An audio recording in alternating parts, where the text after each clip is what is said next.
Luz, câmera, som, ação. Matinê. Tudo para ficar ligado no universo do cinema. Boa tarde! Está começando aqui na UniFM 107.9 o Matinê, um programa que te convida a viajar pelo universo do cinema. Eu sou Alexandre Macari e vamos juntos até às 3 da tarde. Hoje falaremos sobre a importância de registrar os filmes que você assiste. Você tem este hábito? Você faz de alguma forma? Comigo, o nosso colaborador habitual aqui do Matinê, Alexandre Labella. Não esqueça de seguir e mandar sua mensagem no Instagram, @Cinemac, soletrando CINEMACC, e também pelo WhatsApp das rádios da UFSM no número 55-3220-8106. Esse programa tem a produção de Débora Dalla Posa e Alexandre Macari, na direção das rádios da UFSM, Jonathan Ferreira, e na técnica, José Carlos Quartiero, o Zezinho. Antes de começarmos a falar sobre o tema de hoje, vamos recordar um pouco do que aconteceu na história do cinema nesse dia 19 de janeiro. Rebobinando. O passado da sétima arte em destaque. Em 1931, nascia o ator brasileiro Ítalo Rossi, ícone do teatro, cinema e televisão. Ele foi um dos fundadores do Teatro do Sete e participou de mais de 400 peças, além de papéis marcantes em novelas e programas humorísticos da TV Globo. No cinema, destacou-se em obras como Anchieta, o Apóstolo do Brasil, de 1963, Paraíba, Vida e Morte de um Bandido, 1966, Desesperato, 1968, Doida Demais, de 1989 e Maria, Mãe do Filho de Deus, de 2003. Ele faleceu em 2011, aos 80 anos. Em 1935, nascia Soumitra Chatterjee, ator indiano lendário do cinema bengali. Ele foi colaborador frequente do diretor Satyajit Ray, estrelando clássicos do cinema mundial, como O Mundo de Apu, de 1959, A Esposa Solitária, de 1964, e O Deus Elefante, de 1979. Ele faleceu em 2020, de Covid, aos 85 anos. Aniversariantes do dia: 96 anos da atriz norte-americana Tippi Hedren. Ela ficou internacionalmente famosa por seu trabalho com o diretor Alfred Hitchcock no clássico Os Pássaros, título que marcou aí sua carreira em Hollywood. Com Hitchcock, ela também fez Marnie, Confissões de uma Ladra, e atuou no último filme de Charles Chaplin, A Condessa de Hong Kong. Hedren é mãe da atriz Melanie Griffith e avó da também atriz Dakota Johnson. 94 anos do diretor norte-americano radicado no Reino Unido, Richard Lester. Ele ficou conhecido por filmes inovadores nos anos 60, incluindo Os Reis do Iê Iê Iê, A Hard Day's Night, de 1964, e Help, de 1965, ambos os filmes aí com os Beatles, e que redefiniram o cinema musical e a cultura pop a partir desses filmes. Lester também dirigiu obras como Superman 2 e Superman 3, ambos da década de 1980. 83 anos do cineasta e fotógrafo norte-americano Larry Clark. Famoso por retratar a marginalidade juvenil e o universo adolescente em filmes como Kids e outras produções polêmicas que exploraram temas como drogas, violência e sexo entre jovens, como Bully, Juventude Violenta, e Ken Park. 69 anos do ator britânico Roger Ashton Griffiths. De longa carreira no cinema e na televisão, ele participou de séries de TV como Game of Thrones e filmes como Os Irmãos Grimm, Brasil o Filme, Gangues de Nova York e O Cozinheiro, o Ladrão, Sua Mulher e o Amante. 48 anos de Thiago Lacerda. Ator brasileiro, nascido no Rio de Janeiro, ele se destacou em novelas e também em seriados televisivos, como A Casa das Sete Mulheres. No cinema, atuou em A Paixão de Jacobina, Irmãos de Fé, Se Eu Fosse Você e O Tempo e o Vento. Quem também faz 48 anos é o cineasta brasileiro Eric Rocha. Filho de Glauber Rocha, Eric destacou-se muito com o cinema documental, em obras como Cinema Novo, de 2016, e Pachamama, de 2008. Sua obra mais recente foi A Queda do Céu, de 2024. 34 anos de Logan Lerman. O ator norte-americano é conhecido por papéis em franquias como Percy Jackson e filmes como Noé, As Vantagens de Ser Invisível e Trem Bala. Nessa data também ocorreram alguns falecimentos. Em 1996, falecia Don Simpson, produtor de cinema norte-americano, parceiro de Jerry Bruckheimer. Ele foi responsável por grandes sucessos como Flashdance, Um Tira da Pesada, Top Gun, As Indomáveis e outros blockbusters dos anos 80 e 90, como, por exemplo, A Rocha. Em 2000, falecia aos 85 anos Hedy Lamarr. Atriz austríaco-americana, ela ficou famosa no cinema clássico de Hollywood, com filmes como Flor do Mal, Sansão e Dalila e Pede-se um Marido, todos esses filmes da década de 1940. Em 2016, falecia aos 84 anos Ettore Scola, diretor e roteirista italiano, um dos grandes nomes do cinema italiano do século XX. Ele foi autor de filmes importantes, com abordagem em temas sociais e humanos. Nós destacamos Nós que nos amávamos tanto, Feios, Sujos e Malvados, Um Dia Muito Especial, O Baile. Seu último filme foi Que Estranho Chamar-se Federico, filme de 2013. Falecia em 2017, aos 61 anos, Miguel Ferrer, ator norte-americano conhecido por papéis marcantes em obras como Robocop, Os Últimos Dias de Laura Palmer, Top Gun 2 e Trafic, Ninguém Sai Limpo. Em 2018, falecia aos 92 anos Dorothy Malone, atriz norte-americana vencedora do Oscar de atriz coadjuvante pelo filme Palavras ao Vento e presença em outros clássicos do cinema hollywoodiano como Artistas e Modelos e À Beira do Abismo. Seu último filme foi Instinto Selvagem. Falecia aos 37 anos, em 2022, o ator francês Gaspard Ulliel, reconhecido pela atuação em filmes como Hannibal, A Origem do Mal e É Apenas o Fim do Mundo.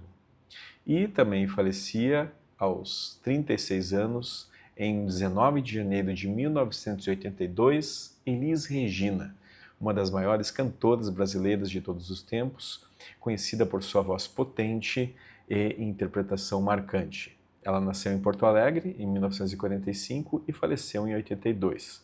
Foi pioneira no cenário da música popular brasileira e ajudou a popularizar gêneros como MPB e também obras ligadas ao tropicalismo. Em 2016, foi lançado o filme Elis, tendo Andréa Horta como intérprete da cantora.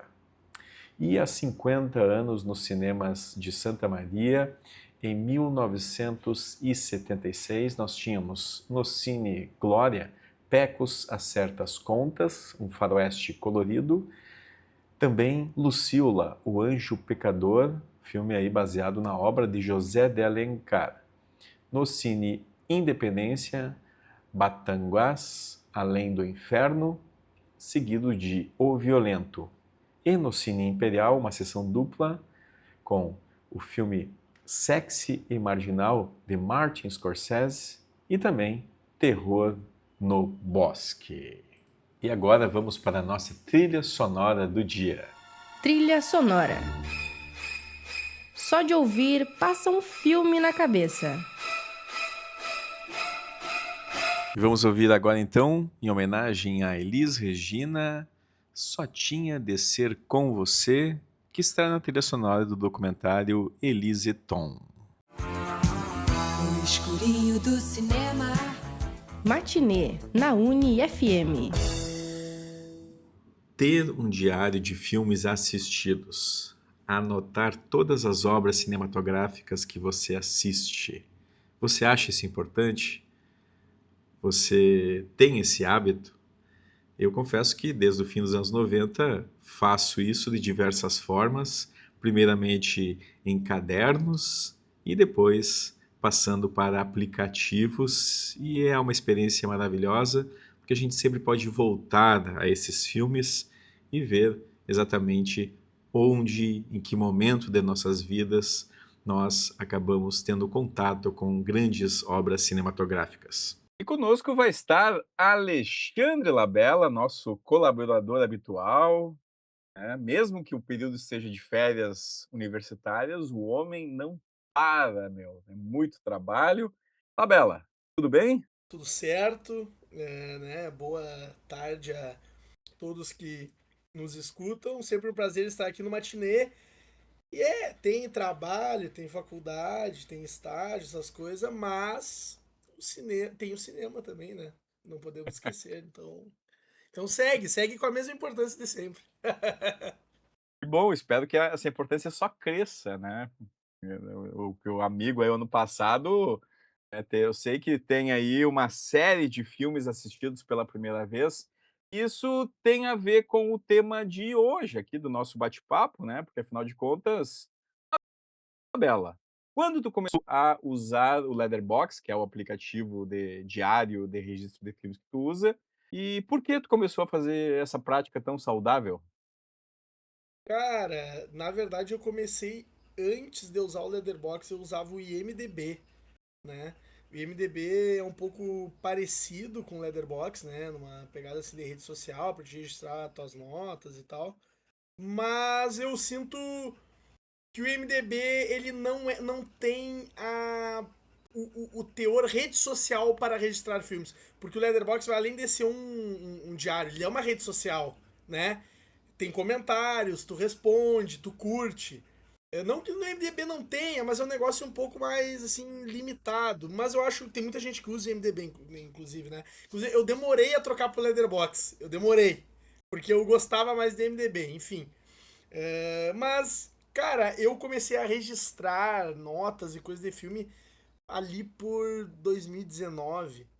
Que foi uma época que eu comecei a me interessar mais por cinema, principalmente ali por volta do Oscar, que eu comecei a sentir vontade de assistir os filmes de outra forma e registrar quais notas dá pra... Cara, isso é louco de pensar, né? Cara, simplesmente desperta na gente, a gente não escolhe, né? Tipo, Uhum. simplesmente... Putz, quero ver esse filme. Eu me lembro que no Oscar de 2019, ali assistindo e coisa, comecei a avaliar, e não só isso, como eu usava o IMDB, eu avaliava cada episódio de séries também. Então eu vi uma Uhum. temporada inteira, cada episódio eu registrava. Mas no IMDB eu não escrevia. No Letterboxd, por exemplo, eu escrevo reviews de todos os filmes, coisas que eu assisto. E eu acho que é um exercício assim de tu conseguir, claro que é pra grande maioria, é pra quem é cinéfilo, pra quem gosta mesmo, não vou dizer aqui pro meu pai e pra minha mãe criarem um Letterboxd, entendeu? Minha mãe até tem, né? Minha mãe até tem.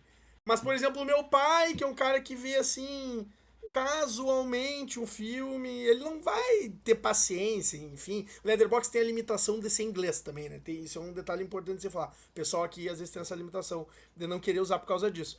Mas eu acho que é um exercício pra quem gosta de tu pensar sobre aqueles filmes, sabe? Daqui um pouco tu vê ele de novo, talvez tu tenha uma experiência diferente. E tu sabe, eu acho que pra quem gosta de escrever, pra quem gosta de ter uma questão, sabe, de pensamento sobre as coisas, eu acho interessante. Aquilo ali é uma forma de tu entender até fases da tua vida, sabe? Por exemplo, a gente aqui até tem essa coisa, vamos ver tal diretor, vamos ver filmes de tal país. Tá, beleza. Mas tem pessoas que não, tem pessoas que às vezes assistem conforme tá se sentindo. Então eu acho que é um exercício muito legal, assim, de registro de memória, né? De tu saber o que tu assistiu, o que tu não assistiu. E também da tua evolução como cinéfilo, ou como admirador de filmes, e como pensamento, né? Eu, por exemplo, dava notas para filme de super-herói diferentes do que eu dou hoje. Se tu entrar no MDB lá, tu vai ver. Essa justamente, essa era uma pergunta que eu tinha para fazer, já que tu utilizava o IMDb, né, como essa ferramenta aí para registro, né. Se tu lembra o primeiro filme que tu colocou no registro e por que que tu teve esse start, né. E também, ligado a isso, né, se tu lembra a nota que tu deu para esse filme, né. Também acho que é Cara, interessante. e aí tu tá se puxando. Mas olha, tem outra coisa, até tinha esquecido de falar, que também eu. Uma das coisas que me fez. Eu falei das séries, mas também foi Breaking Bad. É uma série que eu sou muito Tá? fã, que fez eu querer avaliar, né? Uhum. Então tem isso também. Cara, eu tentei achar aqui é que o IMDb, inclusive, entrei no histórico. O IMDb, ele não só coloca os filmes que tu deu nota, mas todos que tu visualizou. Então é um pouco complicado. Cara, eu acho que foi muito aí um episódio de Breaking Bad, Certo. algum filme ali do Oscar de 2019, como eu tinha É o ano do comentado. Eu, Parasita, né? é o ano do Parasita, que eu dei nota 10, inclusive. Ó. Que tem Tá aí, essa, ó, tem, pronto. tem essa diferença também, né? O MDB vai de 1 a 10 e o Letterboxd é de 1 a 5, só que no Letterboxd Estrelas. pode dar 1,5, 2,5, 3,5, 4,5. É o sistema de estrelas no Letterboxd, né? Aham, E, isso. e de notas, né? Mas, Labela, a questão da gente anotar os filmes, né? Eu faço, por exemplo, desde a época que era num caderninho, né? Então, eu lembro, eu tenho o registro lá do primeiro, né? Filme que eu assisti, que foi o Maverick, que eu registrei, a Maverick do Richard Donner, né?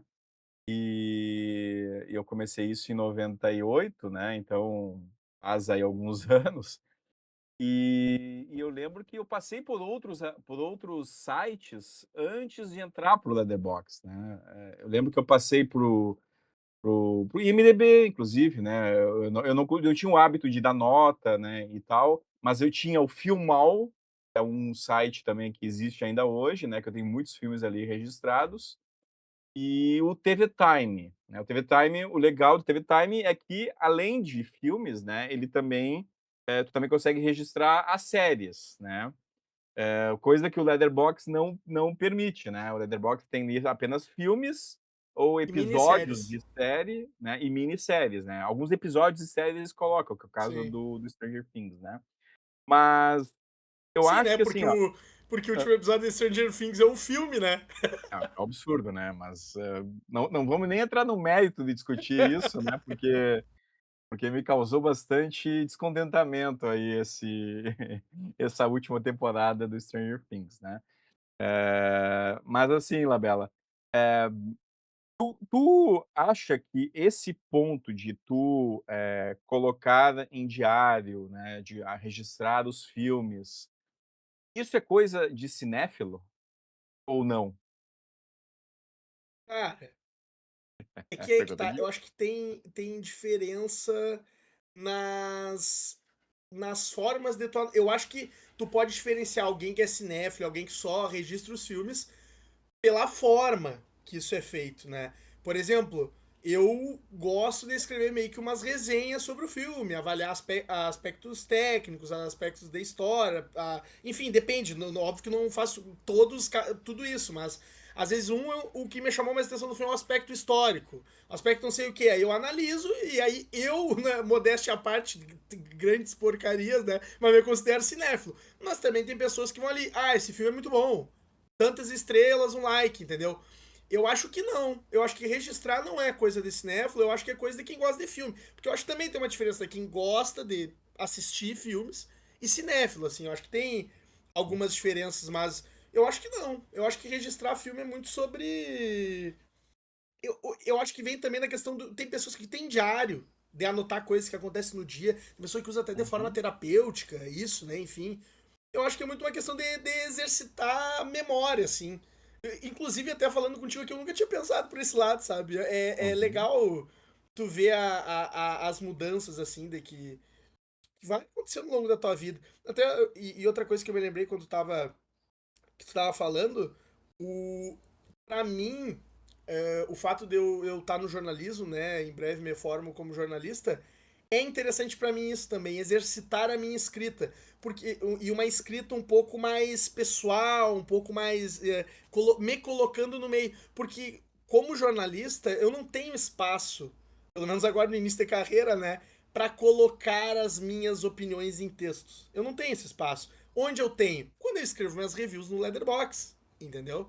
Então eu acho que é muito isso também. Enfim, até há pouco tempo a gente tinha o Entre Pautas, postava críticas. E é aquela coisa, o que tu usa no Letterboxd da vida, tu vai escrever ali uma coisa, um registro. Se tu é uma pessoa que gosta de escrever, daqui a um pouco tu pode botar pra outra coisa, botar para as outras pessoas verem. Eu acho que tem isso também. Essa coisa também de compartilhar as ideias. Que o Letterboxd também tu não precisa colocar pra outro lugar. Tu pode daqui a um pouco stalkear o perfil da pessoa e saber. Ó, a pessoa gosta disso, a pessoa gosta daquilo. É uma forma até de tu socializar com as pessoas o registro dos filmes, né? Claro que, por exemplo, o registro em caderno que tu falou, eu nunca fiz isso, tá? Quando eu peguei já tinha aplicativos. Já era um pouco, eu acho que é uma pegada mais intimista. Mas assim, eu acho que hoje em dia tem também a ver com socializar, assim. Sabe? Não é só pra cinéfilo. Uhum. Eu te fiz essa pergunta porque eu tenho a impressão assim que quando as pessoas elas passam a ter esse registro de memória e tal dos filmes ou dos livros, né? Tem aplicativo para livros também que as pessoas leram, né? Enfim, Eu eu quero, acho eu quero pegar esse aí ainda. Ainda não é, consegui. tem uns muito bons, mas eu acho que isso torna, de certa forma, voluntariamente ou involuntariamente, uma mudança de postura em relação à obra de arte, né. Eu acho que quando tu tem ali, tu registra o filme, por mais, de entretenimento que seja, tu coloca ali o registro, ele passa, de certa forma, a fazer parte, não apenas de uma memória tua que vai se esvaindo com o tempo, mas, com um registro que fica ali marcado na tua história enquanto espectador, né. Eu acho que isso é um ponto de relação, né, que se estabelece também quando tu passa a ter esses tipos de registro. E, eu acho que, de fato, né, talvez não mude, o critério se a pessoa vai se tornar mais crítica ou menos crítica, não, eu acho que isso não torna, né, mas talvez possa mudar a forma como a pessoa, É. eh, Eu, vai começar a avaliar um filme, se ela né, dá nota para os filmes, né. eu acho que pode ser Tu tipo um ponto de partida para uma cinefilia, que foi o meu caso. Foi o meu Exato, caso. exato. Eu comecei assim. Eu, no início, eu era aquele cara, bah, quanto é que tu deu de nota pra tal filme? Não que eu não seja Aham. ainda, eu sou esse cara ainda. Mas no início eu me importava muito com as notas. Hoje em dia, eu me preocupo tanto quanto com que, se a pessoa escreveu, o que ela escreveu, sabe? Uhum. Porque às vezes daqui a um pouco tu pode contestar, não, peraí, tu só elogiou o filme, tu deu nota 3, sabe? Então eu acho que dá Uhum. pra. Eu me importo mais com o que a pessoa escreve, tanto quanto a nota. A nota é importante também, mas eu acho que às vezes a nota ela fica muito. Ela não reflete, né? O que é o filme. Tanto que o registro, quando a gente fala que não é só a nota, né? É o texto que te chamou atenção ali. Isso é interessante. Eu acho que isso é muito, na verdade, muito melhor que nota, né? A nota é a brincadeira, é a resenha, né? Enfim. Uhum. Claro, né, por ser também esse fato de ser uma rede social, né, ligada para pessoas que veem filmes, né, tu possibilita criar um certo network, né, ali de certa forma, mesmo que tu não estabeleça uma relação de trabalho com essas pessoas, né, mas sim de visualização do que as pessoas estão acompanhando, estão assistindo e tal, né. Labela, dentro do teu letterbox aí, me diga aí alguns nomes que tu segue, assim, que tu gosta, por exemplo, de ler o que eles, escrevem ou mesmo que estão relacionados ao teu gosto, né. Cara, gostei. Eu sigo o Alexandre Macari, né? Esse é um dos grandes. Bom, eu também É sigo o um dos Alexandre grandes. Labella, né. Cara, assim, para além de amigos meus, né? Que eu sigo e coisa. Isso. Não que eu não Uhum. goste de ler o que os meus amigos escrevem, gosto, leio. Cara, eu normalmente, assim, ó, eu sou o louquinho do Letterboxd, tá? Porque eu sou o cara que eu. Cara, se tem uma review ali, eu vou ler. Eu fico triste quando não tem review. Eu leio, eu gosto. A não ser que seja um textão. Tem gente que você passa, eu sou um desses. Mas tem gente que você passa nos textos. Mas, tipo assim, ó, eu gosto de ler, inclusive, clicar nos links pra ver o que as pessoas estão citando. Mas voltando aqui à pergunta que você falou, sigo o Pablo Vilaça, que é jornalista, crítico de cinema. Sigo o Kleber Mendonça Filho, que é um ratinho de Letterboxd também, né? Diretor aí de Agente Secreto.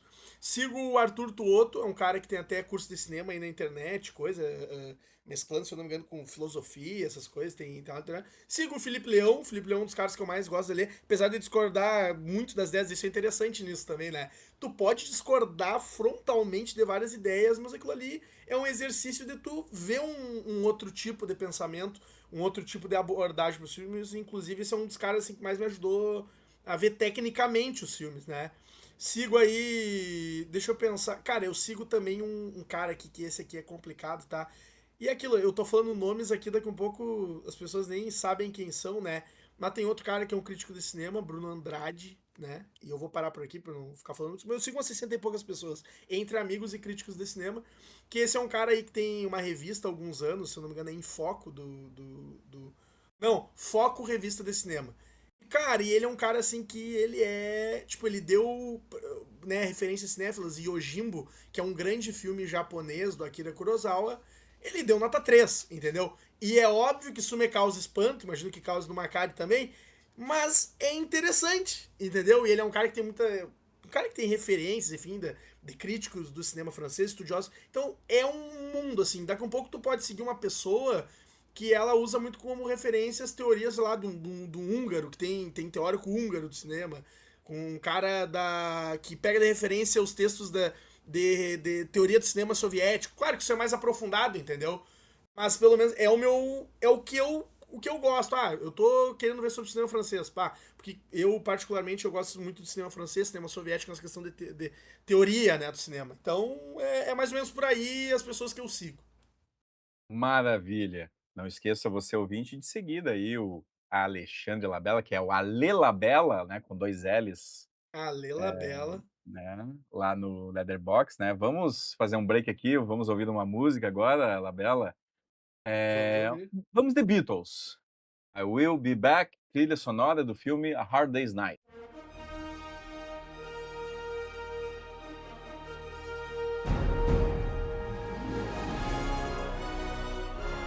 Matinê, a sétima arte no seu rádio.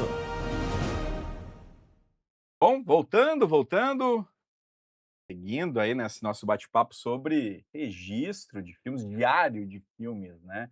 É um diário de bordo, né, às vezes, né, assim, eu sempre gosto de pensar nessa ideia de uma jornada, né, e eu acho que ver filmes é isso.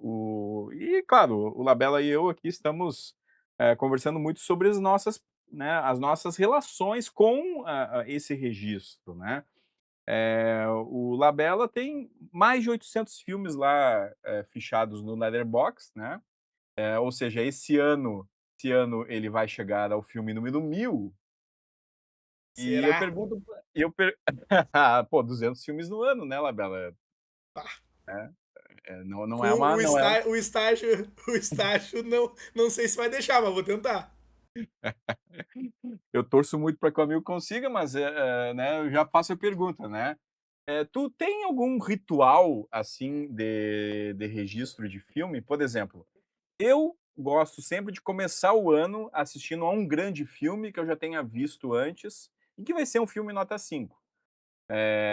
E o encerramento do ano, eu já tenho, assim, um pouco mais de abertura, né. O último filme, por exemplo, pode ser um desses que estão sendo lançados, né, no ano corrente, né. Tu tem algum ritual, assim, ou tu não criou esse hábito, assim? Cara, eu não. Geralmente, eu não tenho esse ritual, e normalmente no início do ano, como já tá indo para ir pra temporada de Oscar, muita campanha, os filmes estão começando a chegar no Brasil, muitos deles, e às vezes até já chegaram, mas eu tô atrasado e preciso ver. Não tenho. Pra vocês, pra perceber essa minha coisa de eu ver filmes que estão ficando em alta, o do ano passado, o primeiro que eu vi foi a Nora, ganhador do Oscar de melhor filme. E o primeiro, no dia 1º de janeiro, e no dia 1º de janeiro desse ano eu vi Wicked 2. O Wicked 2 não vai ganhar Oscar de melhor filme, óbvio que não. Mas ele é um filme que está pautado na campanha, entendeu? Ele é um filme que vai estar no Oscar e eu precisava ver, eu vi o 1, enfim. E não deu tempo de eu não conseguir ir ver no cinema. Então é muito isso, assim, eu vou porque eu tô queimando um filmezinho que eu preciso ver pra quando chegar o Oscar, assim. É o que aconteceu, mas daqui um pouco pode ser outro filme. Mas é interessante perceber algumas lógicas, né? Por exemplo, no final do ano passado, do ano retrasado, no caso, final de 2024, eu tava numa fissura por cinema dinamarquês. Aí tem lá Os Idiotas, tem filme do Vinterberg, o Drunk lá. Então, é muito, cara, eu não tenho. Vai muito assim do que eu tô vendo, que eu tô gostando na hora, e é isso. E, Labela, uma coisa que tu faz no teu Letterboxd que eu fiz algumas vezes, mas não é uma coisa que eu costumo fazer muito, é criar listas, né? Fala um pouco dessa ferramenta aí desse aplicativo e site, né? E por que tu faz listas assim dentro dessa ideia? Só lembrando, né, que o Labella aqui, por exemplo, ele fez uma lista, inclusive, né, dos clássicos do cinema, né? Que é um quadro que nós temos Aham. aqui no Matinê, os 15 filmes aí, 15 Tá na hora de grandes filmes. revelar. Tá na hora de revelar o que eu acho e não acho. Não sei se vamos revelar, vamos deixar para os ouvintes irem, né. Não, vamos É. revelar aqui sim. Mas, Labela, me fale um pouquinho sobre essa questão de criar listas aí. Eu acho que além de tu de registrar o filme ali, enfim, colocar o que tu achou, tu pode embutir ele em certas listas. Aí vai muito. Eu, por exemplo, até no final do ano passado eu acabei não conseguindo fazer de novembro e dezembro, mas, por exemplo, eu separo em meses.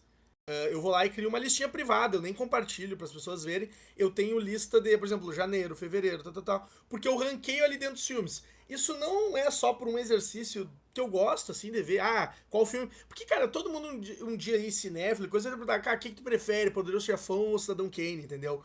É muito difícil de dar essa resposta, mas tu tem que dar uma resposta, entendeu? E aí tu olha a tua lista, tua última lista tá ali, o qual que tu prefere, né? E também tem questões de para facilitar a minha lista de final de ano. Eu gosto de fazer uma lista de filmes que eu assisti pela primeira vez. As listas facilitam muito em questão de ranking também. Por exemplo, eu já sei que abaixo de tal coisa não vai, eu nem preciso cotar para colocar na minha lista, entendeu? Que é de 15 filmes que eu assisti pela primeira vez. E eu acho que outra coisa também é às vezes questões de até acadêmicas. Por exemplo, eu tive a cadeira de documentário esse semestre na faculdade, e aí eu tinha uma lista ali com todos os documentários que o meu professor indicou, o Cássio indicou. Então, todos estão ali. E eu faço anotações, coisas que eu acho, não acho. Um exercício de ter ali, daqui a pouco eu preciso fazer um trabalho, entendeu? Aí, por exemplo, tem o do Clássicos do Cinema, que daí é uma questão de um programa que eu fiz pra rádio. Eu não coloquei os roteiros que eu gravei, eu não coloquei ali, porque eu acho que não é a proposta, né? Mas ali tá todos os filmes que eu falei, num trabalho que eu fiz, e eu tenho ali a minha coisa privada, assim, tanto que até esse eu tenho aberto, inclusive se as pessoas quiserem ver do Clássico Cinema, tá lá aberto, eu coloco, inclusive, tu pode colocar descrição, eu falo, uma coisa que eu fiz pra um programa de rádio, pra UniFM, tal, tal, tal. Uma questão, cara, até de, como é que a gente pode dizer, como é que se diz quando tu quer mostrar um trabalho, alguma coisa que tu fez? Portfólio, né. É até uma espécie de Tipo, portfólio, entendeu? Tu pode é, mostrar, ó, eu estou escrevendo isso sobre esses filmes, eu gravei sobre algo sobre todos esses filmes. Então é até como um portfólio, entendeu? Daqui a um pouco tu quer, uma pessoa jornalista quer trabalhar na redação de cinema, quer trabalhar, entendeu? Acho que também tem isso, tem várias oportunidades que tu tem assim dentro. Ei, parece que eu tô fazendo propaganda pro Letterboxd, tomara que me contratem, né, cara? Mas enfim, o aplicativo é muito bom mesmo.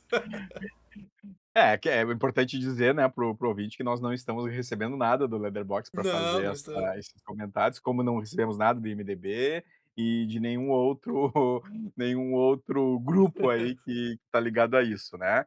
Mas eu acho interessante porque é uma rede social, a gente segue a gente não recebe nada do Instagram também, e a gente divulga os nossos Instagrams, né, então Sim, tem essas sim. questões, né.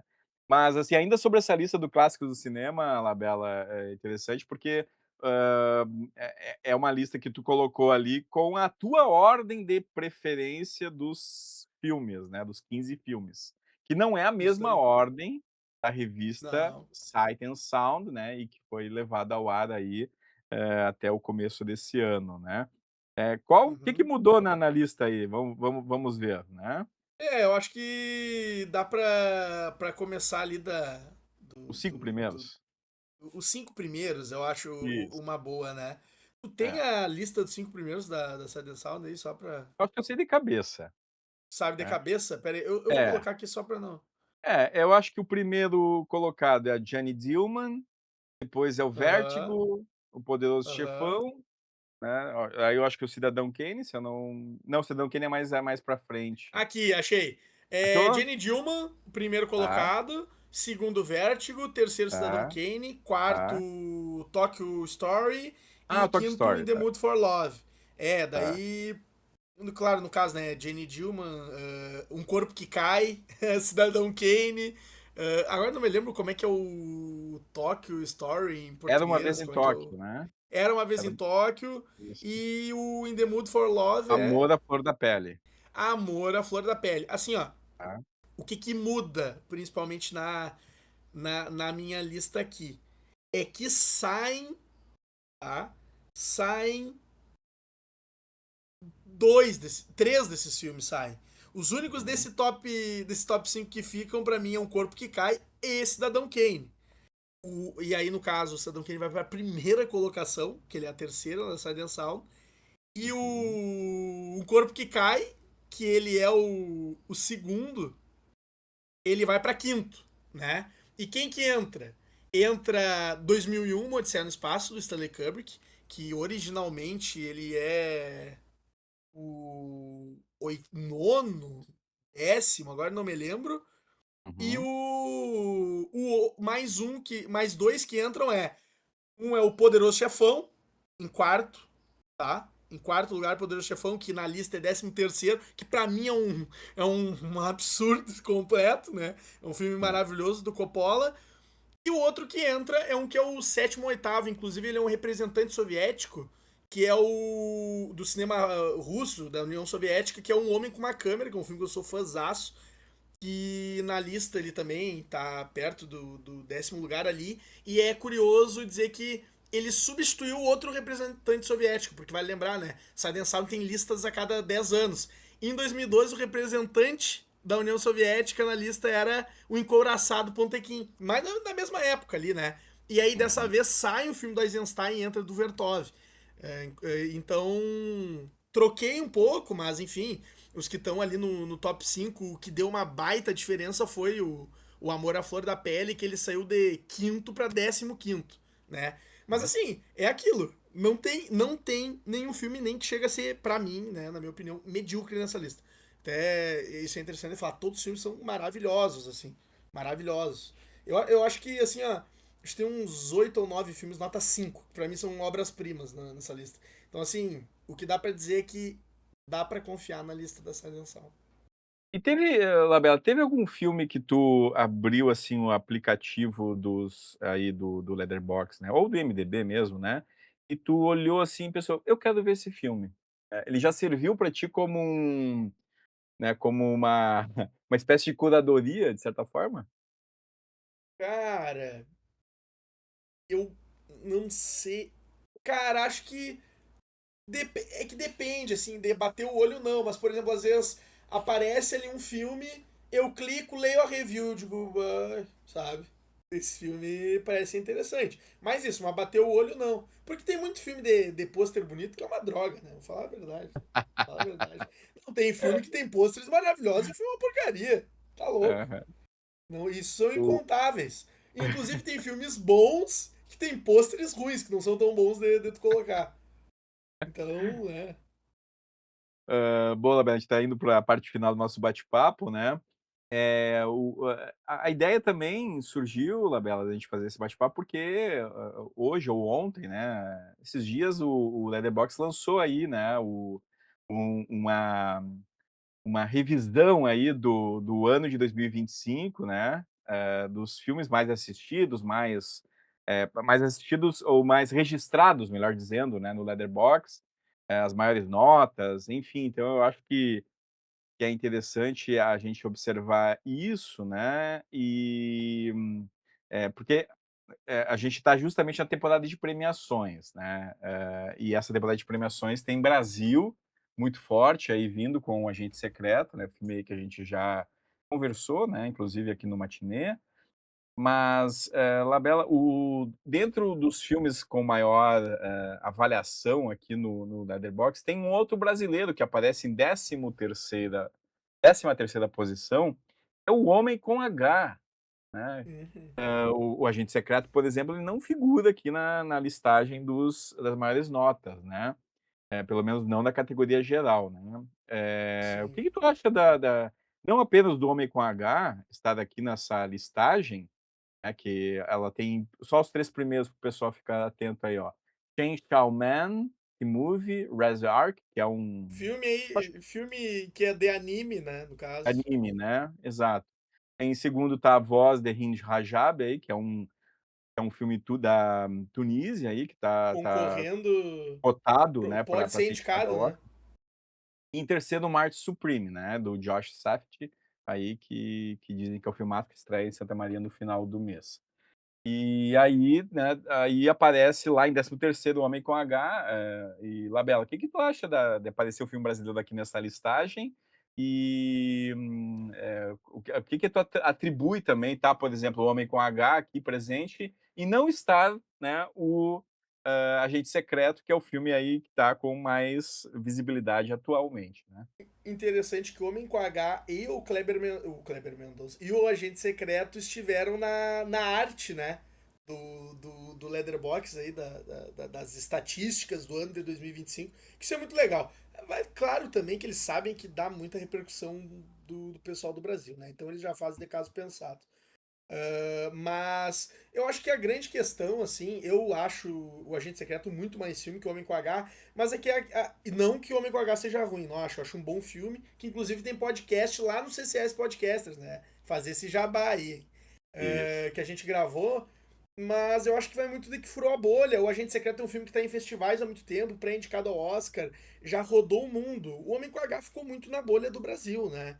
Então, e eu acho também que pegando assim, mais no geral, eu acho que o Homem com H é um filme mais fácil, sabe?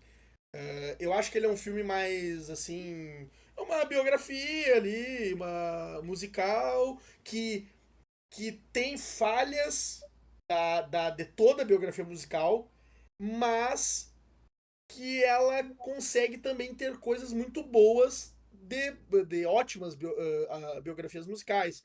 Então ele. E também toca muito no fã, né? No fã do Ney Matogrosso, é um cara muito representativo. E é um bom filme, não tem que falar assim. Mas tu tem uma diferença de nota do 1 que é 4.1, que é o Homem com H, pro Agente Secreto que tá em 3.8, sabe? Eu acho que pra mim não faz sentido, mas eu entendo dessa questão. O Agente Secreto já foi pra muitos lugares, tem mais avaliações, né? Que eu não vou pegar o número exato, mas tem mais avaliações, enfim, já tá cotado aí, conhecido mundialmente. E o Homem com H ficou muito na bolha do Brasil. Tem muitos filmes. Um exemplo desse que aí eu acho também que ele é um filmaço, né? Que é né, um filmaço mesmo. Que é o. Até que teve o 2 esses tempos, que o nome do filme é O Alto da Compadecida. O Alto da Compadecida ele é um filme que dentro da nossa bolha, a nota dele é altíssima, é 4.4, 4.3. Só que pelo número de avaliações ele nem entra no top ranking do Letterboxd histórico. E ele deveria entrar. Por quê? Por causa do número de avaliações, o que é muito parecido com o Homem com H, entendeu? Provavelmente quando sai pro mundo inteiro, mais pessoas avaliando, tem chance da nota baixar. Eu acho que é muito por isso. É muito por isso. Para fechar, Labela, agora quinta-feira saem os indicados ao Oscar, dia 22, a gente está aqui bastante ansioso, né, para que chegue esse momento. Eu quero saber do amigo, quantos Oscars o Agente Secreto vai ser indicado e em quais categorias? A gente conversou sobre isso hoje, né? São 4 categorias. Melhor filme internacional, melhor filme em língua não inglesa, não tem como Internacional, filme escapar. internacional. Filme Isso. internacional não. É que tudo, eles ficam trocando os nomes. Né? Cada um tem um nome, né? O Globo de Ouro tem um, o Critics' Choice tem um, o Oscar tem Isso. outro. O Oscar é filme Melhor filme internacional. internacional, com tranquilidade. Melhor ator, eu acho que essas são certas, tá? Eu acho que essas não escapam. No pior dos mundos, tá? Nessas duas a gente vai estar. Melhor filme, acho que com essas últimas duas vitórias, inclusive ganhando de concorrentes com várias indicações, como Sentimental Valor, o Valor Sentimental, e foi apenas um acidente, que são concorrentes diretos. Então acho que o Agente Secreto se colocou numa posição de estar à frente deles, pelo menos até o momento. Tudo bem que não teve indicações ao BAFTA, mas eu acho que o BAFTA é outro universo, outra campanha, né? Outra distribuidora lá, né, no Reino Unido. E aí eu acho que, além de melhor filme, a quarta indicação, que eu acho que vão ser 4, né? Eu fico entre duas. Eu não acho que vão ser as duas. Assim, no melhor dos mundos, eu falei do pior dos mundos. No melhor dos mundos são 5 indicações. No melhor. Que aí seria qual? Aí, melhor direção e roteiro original pro Kleber Mendonça Filho. Eu acho que vai ser só um, tá? Eu acho que vai ser ou direção ou roteiro original. Inclusive, eu acho um absurdo não estar em roteiro original, assim. Pelo menos dos filmes que eu vi ali até o momento, pra mim, assim, eu acho que... E é interessante, né? Porque em melhor roteiro original não tem, foi apenas um acidente que é o bicho-papão da corrida. Então seria uma vaga, seria um espaço que dá pra ir ali dar uma brigada, digamos assim. Mas enfim, não, eu acho que vão ser 4 indicações, daí a quarta roteiro ou direção, é isso. Muito bem. Eu sou do melhor dos mundos, acho que podem ser até 6, mas, Daí, tu acredito falou melhor elenco, né? eu coloco o melhor elenco também como uma ponta aí de perspectiva, né, mas só o fato do Brasil estar novamente, que nem estava o ano passado, esse universo, né, de disputa, de torcida, eu acho legal isso, e a gente viu que isso leva mais pessoas ao cinema, né, então eu acho que esse é um outro ponto, e não só para ver filmes norte-americanos, para ver filmes brasileiros, né. Acho que É isso aquilo, né? é o grande ponto. É aquilo, as demandas são criadas, né? A pessoa diz, ninguém vê filme brasileiro. Por exemplo, um exemplo, Santa Maria fez uma matéria. O Ainda Estou Aqui em 2 anos seguidos está no top 10 de filmes mais assistidos em Santa Maria, por exemplo. Daí no Brasil é Uhum. outra pegada, não sei. Mas isso é um exemplo, sabe? Se o filme tá em alta, se o filme é repercutido, seja ruim, seja bom, tá? Seja ruim, seja bom. Ele vai ter gente pra assistir. É isso. Muito bem, não esqueça de seguir Alexandre Labella no Letterboxd, Ale Labella. Também siga aí Alexandre Macari, @Macari com 2 Cs. E Labella, obrigado, viu? E nos vemos numa próxima, amigo. Sempre um prazer, né? Agora com menos tempo, vou participar menos vezes, mas, né? É aquilo, né? Vida longa, o matinê. Parece até que eu tô me despedindo, mas enfim, né? Como daqui a pouco não sei quando é que eu vou voltar. Mas sempre um prazer e fica a torcida, né? Pro Agente Secreto, acho que vão fazer história de novo. Vamos então para o nosso giro do cinema. Giro do cinema. Tudo o que acontece no mundo dos filmes. Top 5 filmes no fim de semana da bilheteria no Brasil. Em primeiro lugar, Avatar, Fogo e Cinzas, seguido por A Empregada, Zootopia 2, Bob Esponja em Busca da Calça Quadrada e Anaconda. Nos cinemas comerciais, aqui de Santa Maria, Cinépolis e Arcoplex, tivemos as estreias na última quinta-feira de O Diário de Pilar na Amazônia, Davi e também Extermínio, o Templo dos Ossos, dirigido aí por Nia da Costa. Também tivemos o retorno às sessões lá no Cinépolis do filme brasileiro O Agente Secreto. E também seguem em cartaz Tom e Jerry, Uma Aventura no Museu, Agentes Muito Especiais, Avatar, Fogo e Cinzas, Anaconda, A Empregada, Zootopia 2 e Bob Esponja em Busca da Calça Quadrada. Notícias, né? As vitórias do filme Agente Secreto no Golden Globes aumentaram suas chances na corrida pelo Oscar, segundo a revista norte-americana Variety. O longa brasileiro faturou 2 estatuetas aí no Globo de Ouro, melhor filme em língua não inglesa e melhor ator em filme drama, aí para o Wagner Moura, que fez história como o primeiro brasileiro a vencer nessa categoria após já ter sido premiado no Festival de Cannes, né? Esses resultados deram um novo fôlego à campanha do filme na disputa pelo Oscar 2026, colocando a produção entre os favoritos na categoria de melhor filme internacional e com grande potencial em outras categorias. A gente pode até pensar aqui, né, os indicados ao Oscar saem dia 22 de janeiro, na próxima quinta-feira, e o Agente Secreto pode ter até 7 indicações aí, ó, sendo as mais prováveis em filme internacional e ator, né? E outras 3 ou 4 com boas chances aí para melhor filme, melhor roteiro original, melhor elenco e melhor direção, e uma bastante improvável, mas quem sabe, né? Para a atriz coadjuvante, aí para dona Tânia Maria, né? Além do Agente Secreto, outros filmes brasileiros podem ser indicados na próxima quinta. Apocalipse nos Trópicos e também a coprodução entre Brasil e Estados Unidos e a Nuni podem ser indicadas em documentário.